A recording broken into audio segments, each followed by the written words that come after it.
அதாவது இந்த கனிய மணல் அகழ்வு சம்பந்தமாக எடுத்துக்கொண்டால் கூட நான் தான் முதல் தடவையாக இன்றைக்கு இந்த மன்னார் மாவட்டம் வந்து எதிர்காலத்தில் அத்துப்பட்டி கிராமமாக மாறிவிடும் என்று நான் தான் கூறினேன்.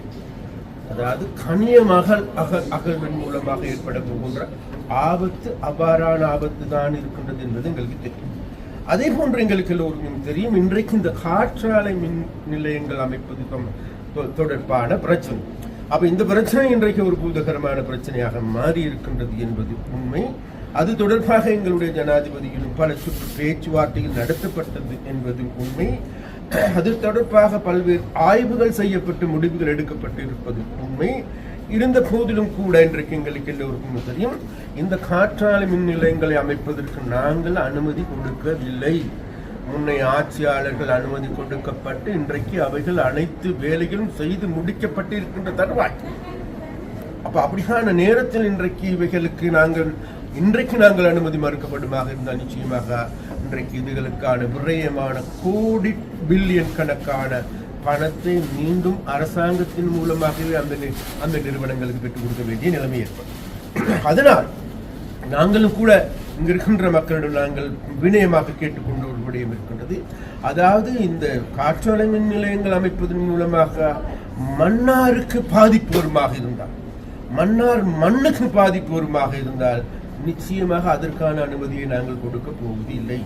இருந்த போதும் கூட எங்களுக்கு எல்லோருக்கும் தெரியும், எல்லா வகையிலும் செய்யப்பட்ட ஆய்வுகள் மூலமாக எங்களுக்கு தெரிகின்றது ஒரு உண்மை மாத்திரம், அபகரான பாதிப்பில்லை என்று கேட்டால் கடந்த காலத்திலும் கூட பல இடங்களில் குறிப்பிட்டார்கள். சாபகத்தில் எடுத்துக்கொண்டாலும் சரி, அதே நேரத்தில் புத்தளம் பிரதேசத்தில் எடுத்துக்கொண்டாலும் கூட இதோ மீன்கள் எல்லாம் வரப்போவதில்லை என்று கூறியவர்கள் இன்று சென்று கேட்கின்ற பொழுது அந்த இடத்துல தான் கூடுதலான மீன் வருதுன்னு சொல்றாங்க. அவருக்கு எந்த விதமான பாதிப்பு இல்லை என்று சொல்றாங்க. அப்ப இந்த காற்றாலை மின் நிலையம் அமைப்பது என்பது இன்றைக்கு எங்களுக்கு இருக்கும், இது உலக நாட்டில் இருக்கின்ற இன்றைக்கு ஒரு முக்கியமான ஒரு துறை. அப்ப அந்த வகையில நாங்க சொல்லுகின்றோம், எங்களுடைய நிலத்துக்கோ நீருக்கோ எங்களுடைய உயிரினங்களுக்கோ பாதிப்பு வராது என்கின்ற ஒரு உத்தரவாதத்தின் அடிப்படையில் தான் நாங்க கடந்த காலங்களில் செய்து முடிக்கப்பட்டிருக்கின்ற அந்த 14, 12 இவைகளுக்கு மாத்திரம்தான் நாங்கள் இவைகளை அமைப்பதற்கான நடவடிக்கை எடுத்திருக்கின்றோம். அது தொடர்பாக மீண்டும் கூட நாங்கள் எங்களுடைய ஜனாதிபதி வந்ததன் பிறகும் கூட எங்களுடைய அமைச்சர்கள் மீண்டும் வந்து உரிய நபர்களோடு பேச்சுவார்த்தை மீண்டும் நடத்துவார்கள் என்று எனக்கு நம்பிக்கையாக இருக்கு. மன்னார் மண்ணிலே காற்றாலைகள் மூலம் மின்சாரம் பெறுவதற்காக அரசாங்கங்களால் முன்னெடுக்கப்பட்ட முயற்சிகள் இப்பொழுது இருக்கிற அரசாங்கத்தினாலும் பாரதூரமான வகையிலே முன்னெடுக்கப்படுகிற பொழுது நேற்றைய தினம் அந்த காற்றாலைகள் கொண்டு வந்த வாகனங்களை தடுத்து நிறுத்தி மக்கள் இந்த இடத்திலே போராட்டம் நடத்திய பொழுது அவர்கள் மிகைத்தனமாக இந்த அரசினுடைய போலீசாரால் மிக மோசமாக தாக்கப்பட்டிருக்கிறார்கள். இந்த விடயத்தை நாங்கள் மிக வன்மையாக கண்டிக்கிறோம். காரணம், பெண்கள், பங்கு தந்தையர்கள் மற்றும் அதில் இருந்த மனித உயிர்களை கவனத்தில் கொள்ளாது கடந்த அரசாங்கங்கள் போல இந்த அரசும் மிருகத்தனமான நடவடிக்கையை நேற்றைய தினம் மேற்கொண்டிருந்தது. இந்த நடவடிக்கை என்பது தாங்கள் சொல்லி வந்த தங்களுடைய தேர்தல் விஞ்ஞாபனங்களிலே குறிப்பிட்ட மன்னார் மண்ணிலே வந்து இன்றைய நாட்டின் ஜனாதிபதி அனுரகுமார திசாநாயக்கா அவர்கள் தெரிவித்த கருத்துக்களுக்கு முரணான வகையிலே இந்த நடவடிக்கைகள் நடைபெற்றிருக்கிறது. மக்கள் தங்களுடைய எண்ணங்களை, கருத்துக்களை வெளிப்படுத்துகின்ற, கருத்துக்களை சொல்லுகின்ற உரிமையும் அவர்களுக்குரிய அந்த உரிமைகளை நிராகரித்து, அவருடைய கருத்துக்களை நிராகரித்து வன்முறை ரீதியாக போலீசார் அரச பயங்கரவாதத்தை கட்டவிழ்த்து விட்டதும், அந்த மக்கள் மீது மிக மோசமான தாக்குதல்களை மேற்கொண்டதும் கண்டனத்துக்குரிய விஷயம். இது தொடர்பிலே நேற்று தினம் ஒவ்வொரு சமூக வலைத்தளங்களை பார்க்கிற பொழுதும், அதில் வெளிவந்த காட்சிகளை பார்க்கிற பொழுதும் இவ்வாறும் இந்த நாட்டிலே அராஜகம் தொடர்ந்தும் நடைபெறுகிறது.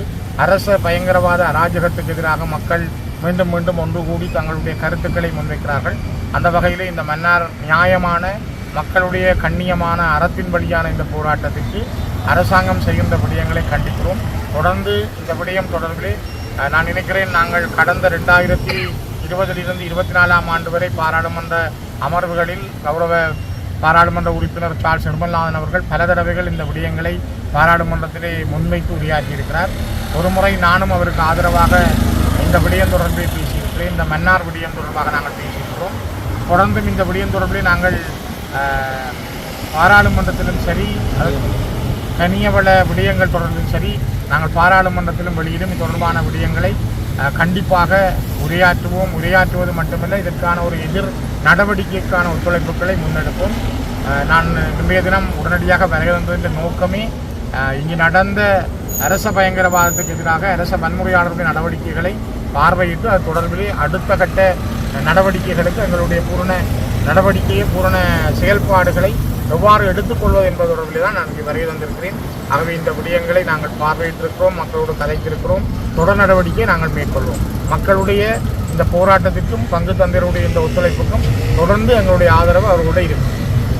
நேற்றைய தினம் மன்னார் மாவட்டத்திலே 50 நாட்களுக்கு மேலாக மன்னார் மாவட்டத்திலே மன்னாரினுடைய மக்களுக்கு எதிர்காலத்திலே பாதிப்பு ஏற்படுத்தக்கூடிய காற்றாலைகளை தடை செய்வதற்கான போராட்டங்கள் அரசாங்கத்திற்கு அழுத்தம் கொடுக்கும் வகையிலே நடைபெற்றுக் கொண்டிருக்கின்ற வேளையிலே மக்களுடைய உணர்வுகளை மதிக்காத வகையிலே நேற்றைய தினம் அந்த காற்றாலையினுடைய உதிரி பாகங்கள் மன்னார் மாவட்டத்தினுள் நுழைந்த பொழுது அதற்கு எங்களுடைய மன்னார் மக்கள் ஜனநாயக ரீதியிலே தங்களுடைய எதிர்ப்பினை காட்டிய சந்தர்ப்பத்திலே மன்னாருடைய போலீசார் தங்களுடைய இரும்பு கணங்களை கொண்டு வன்முறைகளை கட்டவிழ்த்து எமது மக்கள் மீது அராஜகத்தை நடாத்தியமே மிகவும் கண்டனத்துக்குரியது. அந்த வகையிலே பாதிக்கப்பட்ட மக்கள் இன்று வைத்தியசாலையிலே அனுமதிக்கப்பட்டிருக்கின்றார்கள். அது மாத்திரமல்ல, ஏற்கனவே இவ்வாறான உதிரி பாகங்கள் மன்னார் மாவட்டத்துக்கு வருகின்ற சந்தர்ப்பத்திலே மன்னார் போலீசார் கௌரவ நீதவான் நீதிமன்றத்தில் உத்தரவாதம் அளித்திருந்தார்கள். அதாவது சந்தர்ப்பத்திலே மக்கள் மத்தியிலே அல்லது எங்களுடைய ஒரு தீர்மானத்துக்கு பிறகு நீதிமன்றத்திற்கு மேலதிக நடவடிக்கை தொடர்பாக அறிவிக்கப்பட்ட பிறகு எங்களுடைய பாகங்கள் உதிரி பாகங்கள் மன்னார் மாவட்டத்துக்கு வரும் எனவும் அதுவரையிலே பாதைகளிலே நிறுத்தி வைக்கப்பட்டு போக்குவரத்துக்கு இடையூறாக இருக்கின்ற அந்த வாகனங்களை மாத்திரம் செல்வதற்கு அனுமதி அளிக்குமாறு வேண்டியிருந்தார்கள். அதற்கமைவாக கௌரவ நீதவான் நீதிமன்றத்திலே அந்த அனுமதி வழங்கப்பட்டிருந்தது. இருப்பினும் நேற்றைய தினம் குறித்த அந்த பாகங்கள் மன்னார் மாவட்டத்திற்குள் வருகை தருவது தொடர்பாக எந்த ஒரு விவரத்தை அல்லது விடயத்தையோ நீதவான் நீதிமன்றத்திற்கு அறிய தராது நேற்றைய தினம் இந்த வாகனமானது மன்னார் மாவட்டத்திலே வருகை தந்துள்ளது. அது மாத்திரமல்ல, அந்த சந்தர்ப்பத்திலே மக்கள் ஜனநாயக ரீதியிலே போராடிய பொழுது போலீசாரினுடைய அந்த அராஜக நடவடிக்கை பெண்கள் மீதும் மதக்குருக்கள் மீதும் தாக்குதல் நடத்தியமை மிகவும் கண்டனத்துக்குரியது.